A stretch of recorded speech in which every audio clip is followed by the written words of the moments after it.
Let's take a data.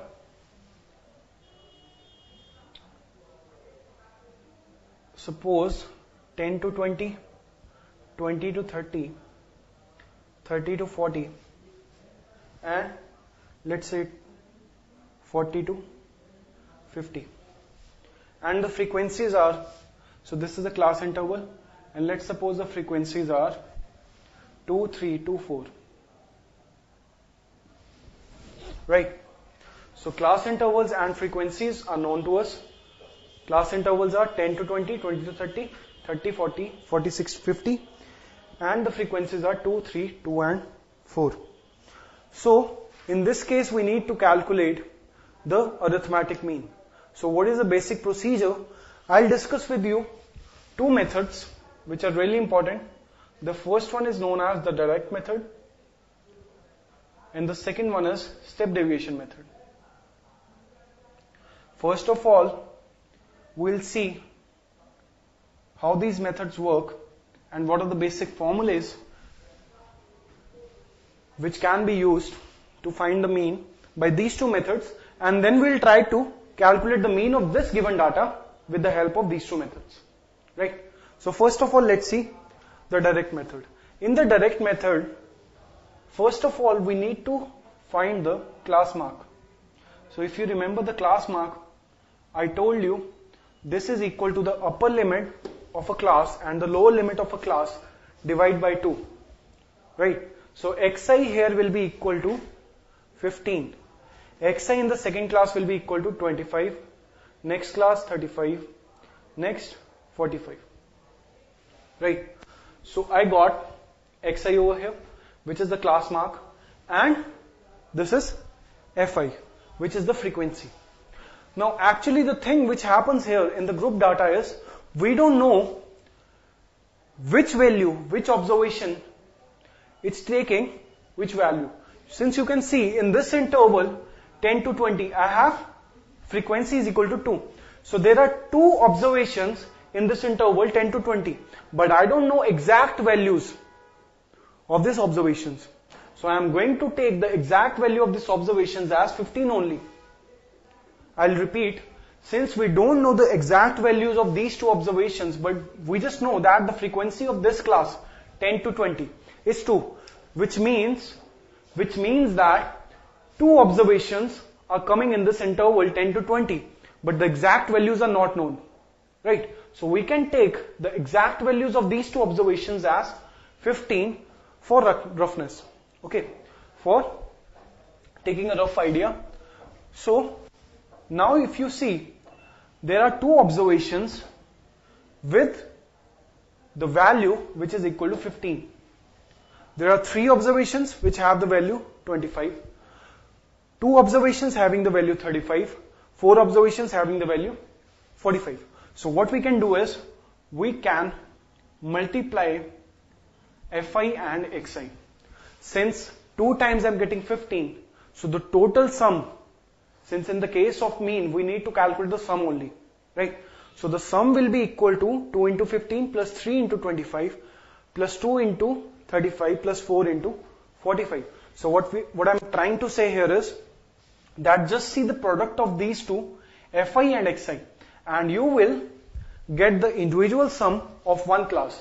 And if you add the sums of all the classes, you will get sum of all the observations. Right?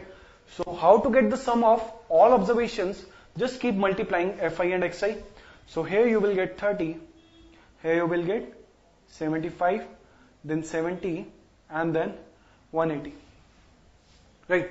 So this will give you the sum of all the observations, and after calculating you will get 355. Okay, so the total sum of all the observations is 355. Okay, so how did we calculate that? We first took the class mark of each class. Now see, can you tell me how many total number of observations are there? So for that, you need to calculate the sum of all the frequencies. Since all the frequencies will give you the number of observations which are coming in each and every class. So number of frequencies in the first class are equal to 2. number of frequencies in second class is equal to 3 and so on. So here I'll get 11. So this sum is coming out as 11, and for the mean I will take, now pay attention here, what formula I'm going to write, this is important, sigma fi xi upon sigma fi. So sigma fi xi means the sum of all the fi xis. Okay, I will pronounce this as fixie. Okay, this sounds like fun also. So 355 divided by 11, that will give you the mean, and this mean is coming out as 32.27. So the mean here is equal to 32.27. So the formula for mean, the formula for x bar for group data is equal to sigma fixie fi divided by sigma fi. So that's the formula we derived for the mean indirect method, right? Now let's come out to the step deviation method. Now the basic difference between the direct method and step deviation method is that this step deviation method saves calculation and a lot of time. Saves a lot of time and a lot of calculation. Let's see how. What I'm going to do here in step deviation method is I'm going to assume a mean. I'm going to assume a mean, right? So let's suppose I know roughly that maybe the mean is near 35. So I will take this as mean. But this is not the exact mean. This is actually the assumed mean, right? So in case of step deviation method, first thing which you need to do is take an assumed mean. Take an assumed mean and try that this assumed mean in somewhere in the middle of the data. Okay, if you have 10 observations, just say 5th or 6th class and take the class mark of this 5th or 6th class and equate it to A, and A is nothing but the assumed mean. Now I have to see how much deviation each entry is having from this assumed mean. How much deviation this each and every entry is having from our assumed mean. So what I'm going to calculate here is xi minus A, and I will write this as di. This is nothing but the deviations.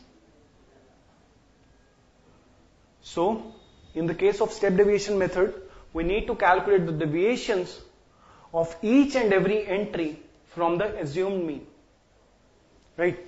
So let's find out. The deviation here will be equal to minus 20. The deviation here will be equal to minus 10. And since this is the assumed mean only, so deviation here will be equal to 0, and here it is equal to 10, right? So I'm going to rub this direct method. Now the second step, as I've taught you here, is that calculate deviations